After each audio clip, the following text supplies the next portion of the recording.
2 अक्टूबर का दिन उन दो महान हस्तियों से जुड़ा हुआ है जिनका नाम इतिहास के पन्नों में स्वर्णिम अक्षरों में दर्ज है। जी हाँ, आज महात्मा गांधी जी के साथ साथ शास्त्री जी की भी जयंती है। राष्ट्रपिता महात्मा गांधी हमारे बापू का जन्म आज ही के दिन गुजरात के तटीय शहर पोरबंदर में एक बहुत ही साधारण से परिवार में हुआ, लेकिन अपने असाधारण कार्यों और अहिंसावादी विचारों से पूरे विश्व की सोच आपने बदल दी। माताजी पुतलीबाई अत्यंत धार्मिक, साध्वी, चरित्रवान महिला थी जिन्होंने गांधी जी के मन पर एक अमिट छाप छोड़ी।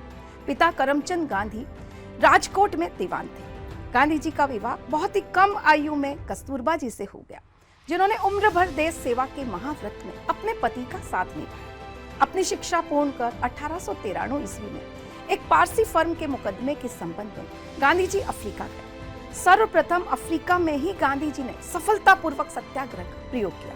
परिणाम स्वरूप सरकार को झुकना पड़ा और भेदभावपूर्ण कानून को रद्द कर भारतीयों को सुविधाएं प्रदान की गई। भारत में 1917 बिहार में चंपारण सत्याग्रह का सफलतापूर्वक नेतृत्व कर किसानों को यूरोपियन नील बागानों के अत्याचारों से गांधी जी ने मुक्ति दिलाई। 1918 में अपने होम टाउन में अहमदाबाद में श्रम विवाद को सुलझाते हुए खेड़ा के किसानों के संघर्ष का सफलतापूर्वक नेतृत्व किया। प्रथम विश्व युद्ध के समय अंग्रेजी सरकार की सहायता करने की परिणाम स्वरूप केसर हिंद की उपाधि से आपको नवाजा गया। 1919 में पारित काला कानून, उसके खिलाफ रॉलेट सत्याग्रह कर गांधी जी एक सच्चे राष्ट्रीय नेता के रूप में उभरे। 1920 में असहयोग और खिलाफत आंदोलन का नेतृत्व किया और अंग्रेजी राज की नींवें हिला दी।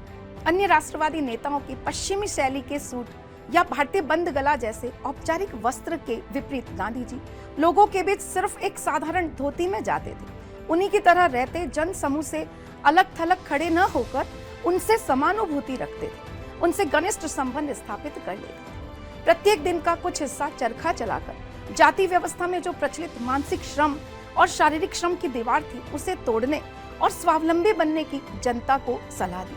1930 में नमक सत्याग्रह में विशाल जनमत को संगठित कर अंग्रेजों को एहसास करवा दिया कि अब वो ज्यादा दिन तक नहीं टिक सकते। 8 अगस्त 1942 को मुंबई के ग्वालियर टैंक में करो या मरो का नारा देते तीसरा बड़ा आंदोलन गांधी जी के द्वारा शुरू किया गया, वह था भारत छोड़ो आंदोलन। 15 अगस्त 1947 का दिन भारत ने आजादी की खुली हवा में सांस ली। चारों ओर राजधानी में उत्सवों का आयोजन हो रहा है, लेकिन ना तो गांधी जी किसी कार्यक्रम में जाते और ना कहीं पर झंडा फहराया, बल्कि 24 घंटे उपवास किया। क्यों? क्योंकि आजादी तो मिल गई, लेकिन एक अकल्पनीय कीमत पर। राष्ट्र विभाजित है, हिंदू मुसलमान एक दूसरे की गर्दन पर सवार थे। पीड़ितों को सांत्वना देते हुए अस्पताल, शरणार्थी शिविरों के चक्कर लगाते हुए गांधी जी ने सिखों, हिंदुओं, मुसलमानों से आह्वान किया, अतीत को भुलाकर एक दूसरे के साथ भाईचारे का हाथ बढ़ाए, शांति से रहने का संकल्प ले। लेकिन यह असहनीय आचरण बहुत सारे भारतीयों को पसंद नहीं आ रहा। 30 जनवरी शाम को प्रार्थना सभा में नाथूराम गॉडसे, जो चरमपंथी हिंदूवादी अखबार के संपादक थे, गोली मारकर गांधी जी की हत्या कर दी। इस पर अमेरिकी समाचार पत्र टाइम ने लिखा, गांधी जी की मृत्यु पर पूरी दुनिया में वैसे ही मौन धारण कर लिया है जिस प्रकार अब्राहम लिंकन की मृत्यु पर कर लिया गया।